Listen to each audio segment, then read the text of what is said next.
လေးတယောက်ရှိရတယ်မလွယ်ပါဘူးတနေ့တနေ့လေးမှာဖွာထားရလဲရှင်းရတယ်တွေ့လားထဲ့ပေးထားတဲ့ထမင်းလေးလည်းကောင်းအောင်မစားအောင်အစားကောင်းကြီးများလို့လေဘာကျွေးလို့ကျွေးရမယ်မသိတာဒုက္ခဒါပေမဲ့ခလေးကစားလိုက်နိုင်ပါမလားတို့ညံကောင်းပါမလားတို့အဲ့လိုမျိုးပြဿနာတွေကကျမတွေးဖို့မနေပါဘူးရှင်ဘာလို့လဲဆိုတော့ကျမကလေးပြန်ပြင်ခင်မှန်မှုရှိရလေ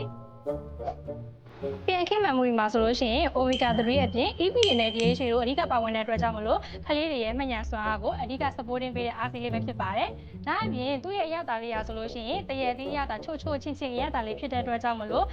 ဒါစိတ်ကြရခက်တဲ့ကလေးတွေစိတ်ကြောက်တဲ့ကလေးတွေလည်းလုံးဝအဆင်ပြေပါတယ်ရှင်။